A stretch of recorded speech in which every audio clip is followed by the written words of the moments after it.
Welcome to I Didn't Sign Up for This, a podcast brought to you by Alzheimer's Arkansas that sheds light on the unexpected moments of caring for someone with Alzheimer's or other forms of dementia. While challenges in caregiving are expected, some moments can catch you completely off guard. Those I didn't sign up for this moments are as unique as each caregiver. This podcast offers comfort, connection, and practical insights to help you navigate the challenges of caregiving. A heartfelt thank you to the families who share their experiences.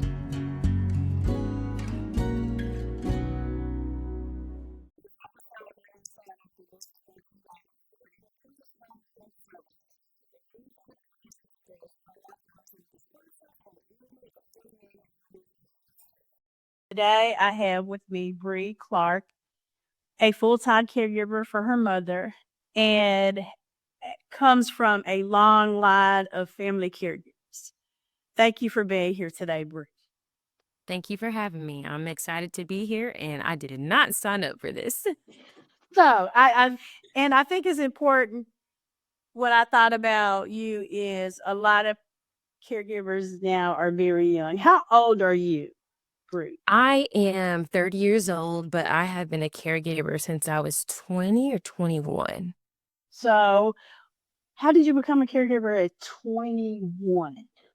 Well, my mom my mom ended up having multiple sclerosis. And apparently she had it for a little bit longer than what she actually told us. She didn't want us to worry. And when I say us, I have a twin sister and a younger sister. So with her being a full-time mom to us, single mom to us, she did not want us to worry. And it was about our senior year of high school. She finally sat us down and told us that she had MS. And when she told us that, I'm like, what is that? And so I reacted, but I had to calm down and be like, what is that, Mom? And so she told us about the condition and, how life could change for her, how it could change for us. And it was overwhelming. I did cry, but she came and consoled me and she told me that it's not terminal. So that helped. But overall, when your parent who's provided for you for so long gets ill, you learn to step up in ways that you never would have imagined or thought. So, with that information as a senior in high school, I met you as part of a family caregiver group for Joe's journey, which is your grandfather, correct? So, you had some idea of what caregiving looks like. So, if you could kind of look back in your past and when you're given that information, how did your information about being a caregiver affect what you thought caregiving would look like for your mother? That's a really great question. No one ever asked me that.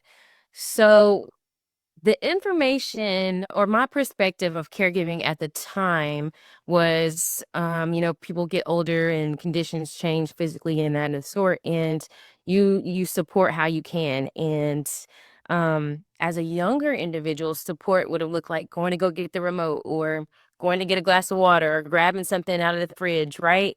But and of course, my grandpa wasn't in my immediate, family. And so when something happens more immediately, it, how do I word this? Sometimes even the things that you know about something have no, it's nothing like actually doing the work because caregiving looks different for everybody. So even though I had a small inkling of an idea of what it looked like to be a caregiver, my mom's needs were different. So my grandpa had Alzheimer's. My mom has multiple sclerosis. And given that those are two different conditions, their needs are completely different.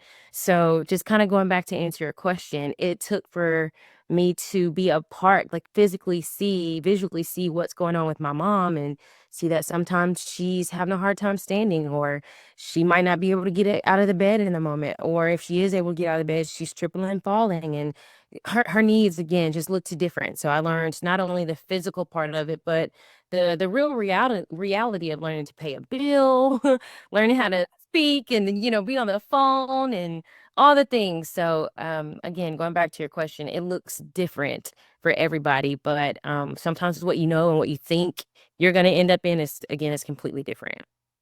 So I know the name of this podcast is I didn't sign up for this. And I know you have siblings.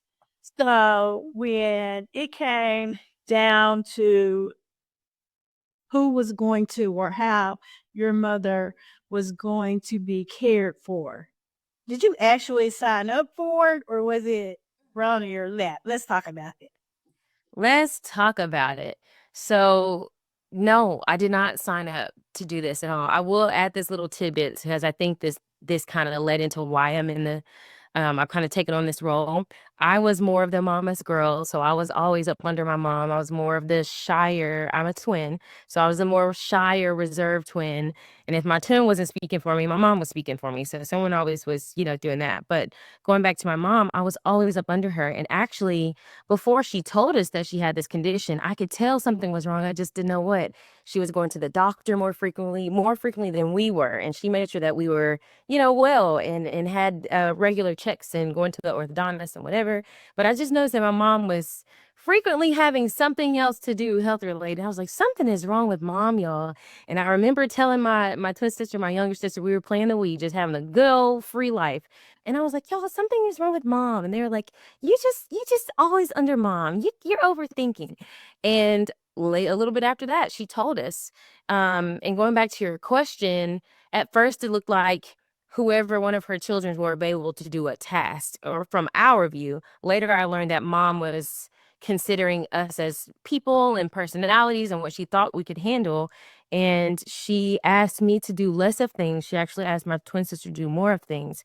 But time, have changed and continued along. And I ended up being the one to be able to stomach some of the harder parts of, her disability and some of the tougher parts of decisions that had to be made and things that needs to be done. So no, I didn't sign up for it. And no, there's things that you just don't want to do, but I love my mom. She's my mama. And she's done everything for me. And I was just like, okay, what do I have to do? Like, I'm here. So, it's just interesting to hear your story because on one hand, your mother thought she was choosing the stronger of the two, since you were more reserved, asking your sister to do things. But then when it all came out and I guess the wash, you were the one that has been able to handle the task of caregiving for your mom more than your other siblings. So I'm going to ask this question, and I don't want to start any trouble, but families are families, right? So when it comes to sharing the duties, are you the primary caregiver and like how to get information, like keep them informed, or are y'all like a team? I am the sole caregiver, meaning that out of my other siblings, I am the only one caring for mom. It did start out again where we all do what we can. Mind you, this happened pre-college. So then we're going to college and things are happening. And the pool, I said the pool, I'll stick with that, to, come home and help look different for all of us. And so I did end up, my twin sister ended up coming home. She transferred from Jonesboro to Euler and came home. My youngest sister, of course, she was still here. She attended UCA, but they both ended up coming home. And then when it got to a point where mom was like in a wheelchair, we're like, okay, she's not walking by herself. She needs assistive devices and things. It's like all hands on deck. So the call came for me to come home. And so I came home. And when I came home, again, I had this, it's my mama. I'm always, whatever she needs, I'm just kind of there.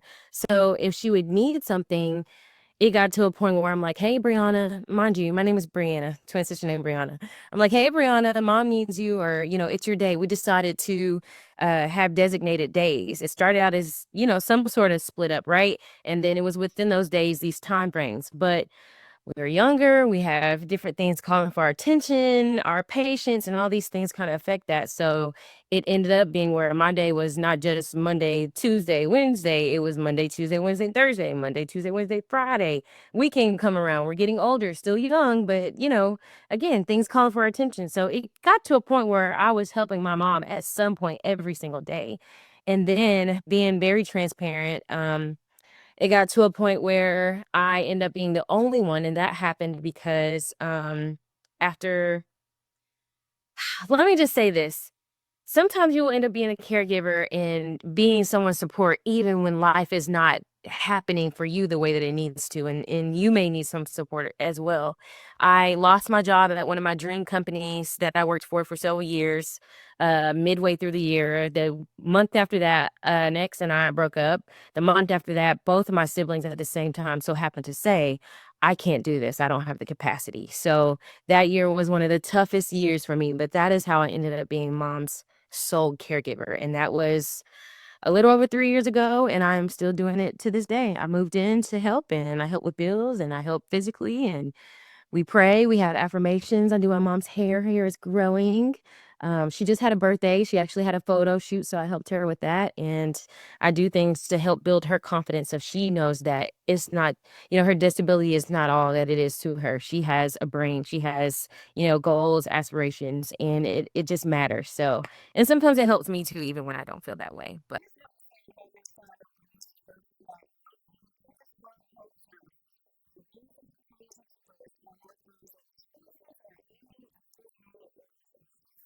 So I'm gonna say, although you did not say, I know for this, you were chosen. It sounded like you were chosen to get hard. It's hard sometimes because to think that we're chosen for something because you're 30 years old, right?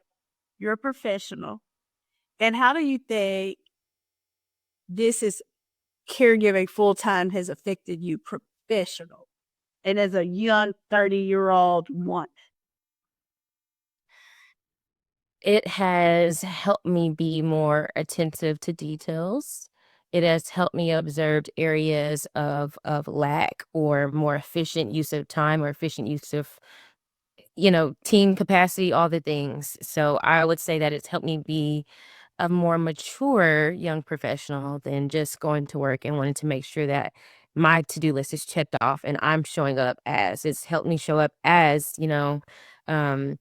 um, what's the word I want to look for? It helps me show up as a good employee, if you wanna call it that, but it also helps me show up to see areas that the company that I'm working for needs to be supported as well. This is what I love about what you just did. My request was that you give me some feedback on how it has impacted you as a professional. So, not one thing did you say in a negative aspect that it has hindered you from you. Yeah, it made me cry just from that because a lot of times you can imagine that you like, maybe I don't have all the opportunities or I can't see the world, but that's not where you tend to have perspective for.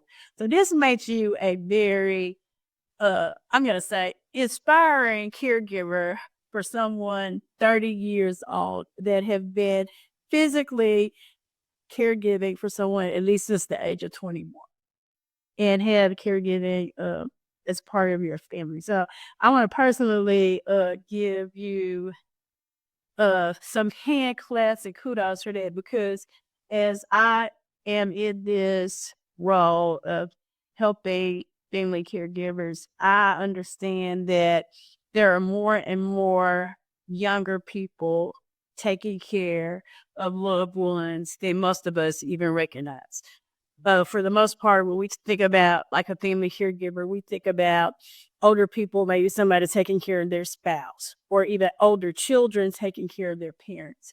But we never really give an identity to the breeds of this world because who better than you, to be honest?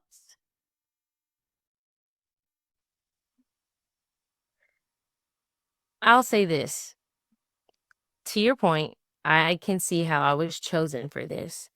I will say that I don't think that, and I'm not saying that you're saying this, but I don't think that one of us would have been a better option over the other. I think that one, it's an opportunity for us as siblings to learn how to come together and work together, specifically with our mom. Um, I also think that when you're in this situation, the things that you don't know how to do, they're like flashing in your face, right? And it can be overwhelming. But when you love someone and you know that their need is greater than your lack or inability or, just the level of knowledge you have on a certain thing that needs to be done, you figure it out.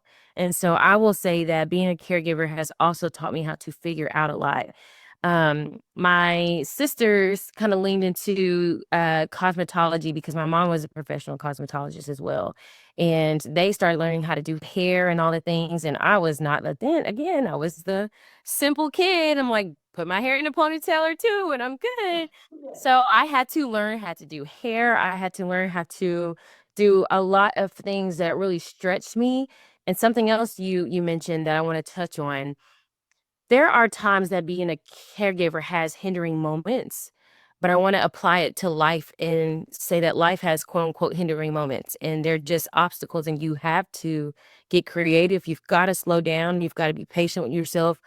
And you've got to figure out how to get around it. And so I would say that, yeah, for example, I went on my first cruise last year and I've always had this fear, this anxiety about leaving my mom for a certain period of days. And I will be honest, it did not go as I planned it out. I thought that I can make sure somebody's coming in and staying overnight this night, someone's here. Da, da, da, da. It still didn't go that way. But I do know that my mom was well cared for in the process. I was able to call her and talk to her. My dad helped. One of my sisters was able to come towards the end of the cruise. And then just the care company we have now and family and for other family friends. So it all worked out. But you've got to trust. I'm just going to be very transparent. I'm a believer. I'm a Christian. God is who I put my faith in, and you've got to trust in him. You've got to trust that no matter what, all things are going to work together for your good. And they do. So I would just say that and not overshare. Oh, thank you for that. So I'm going to ask you one other thing. I know we're going to kind of get to the end. I don't want to hold you all day. However, one thing I discuss a lot with caregivers is self-care. So as a 30-year-old who has a full-time profession, who is a full-time caregiver, who is a great friend, daughter, all of those things, what does your self-care look like? Oh, this is I'll answer it. It can be a tough question, but because I've gotten accustomed and conditioned to self-care, my self-care, if you want to call it a routine, I first start my skin. I love, making sure that I look presentable. I will say in the spaces that I've been in, experiences have taught me to make sure that you look the best, no matter what you're going through. You always have to show up your best, and that's inside and out. Speaking outwardly, I do make sure I do my skincare. I do it twice a day, sometimes 3 times. It just depends. And my skincare routine is really quick. It's a cleanser, it's a toner, it's a moisturizer, and you're done. But I do that. I'm very mindful of my water intake. Again, experiences, as I kind of go down the list, experiences kind of condition you to doing these things, but making sure you have the correct amount of water, drink enough water, meal prepping. Meal prepping has saved me a lot, but it also helps you be mindful of what's going on, inside of your body. Going to the gym. Sometimes it's a struggle to do that. You're like, I only have 30 minutes. Go on a walk. Go on a walk. You probably need the time to yourself anyway. Probably need the time to debrief. So go on a walk. I have blocked out time for social time, if you want to call it that. Like on the weekends, I've got 3 or 4 hours on one day, 3 or 4 hours on another day. Sometimes I'm not always able to do that. I kind of break it up. It might be a phone call. It might be physically going somewhere. And the last thing that I would say really about self-care is you've got to map out your time. You've got to know what you're doing when you're doing it. And it's interesting because on a social aspect, sometimes there's going to be that pull. Hey, we're meeting up for this. We're meeting up for happy hour. But it may not work out for you because you might have realized out of the entire week after you spent about 60% of your time taking care of somebody else, you only have this 40%. And so happens on this Saturday at 6 p.m., you decided that you're going to go finish your business plan for your business, or you're going to go clean your room, or you're going to go wash clothes. That might have been the only time. So I will summarize self-care and saying prioritizing your day and your time and your week and knowing where your time is going helps you support that other person, but it helps you support yourself. Beautiful. So as we end this interview, and I want to thank you for being so uplifting, being transparent, sharing, just a bit of your life. If you had one thing that you wanted to communicate to younger caregivers, if it was just one thing, what would you say to someone that may be walking in shoes that look like yours right now? I feel like I have a number of things to say. If I You can say a number, but if it's just, a couple of, I could list some things. I would say first, be patient, identify where you are and what your needs are. I would then say, take your time and do your research because you never know what resources and support is out there for something that you're going through, no matter if your environment or your people are not going through it. And the last thing I would say is, I think I said be patient with yourself already. Communicate, speak up, ask for help. It's okay to ask for help. And recently, because I'm going through a current situation, I'm learning this, but when you ask for help, sometimes you asking and not receiving doesn't mean that you're not supposed to get that help. It just means this may not be that avenue. So you have to keep going no matter what, or your struggle is just going to repeat. Would you want to be the hamster on the wheel, or would you rather be the hamster in the maze that, hey, I hit a wall that day, but eventually I keep going, I'm going to get out of it and it's going to be okay. That's what I would say. that's a good example on that. Do you want to be on the wheel or in the maze? That's kind of insightful. I can see that now. So I want to thank you, Bree, for your time and your talents and sharing your story. And I don't know what else to say. What a delightful interview, just talking to you and hoping that when someone hears this in your shoes, that they can see the light just based on your story. So thank you, Bree. You're very welcome. I want to say just 2 more things. One, I love my siblings. We have discord, but I love them. And at some point in our life, we'll be able to come together and everything will blend and mend perfectly. The other thing is, if there's a young caregiver or caregiver in general out there that has questions, comments, concerns, feel free to email me. You can text me, and I will help you to the best of my ability. Within the time that you got to give them your information to email. Okay. Should I say my email or just my phone or what? Yeah, don't email just because it's all over the world, okay? That's fair. That's fair. You're right. My email is Clark, CLARK, Brianna, BRIANNA 13 @gmail.com. Email me. Thank you. Thank you again. You're welcome. Bye.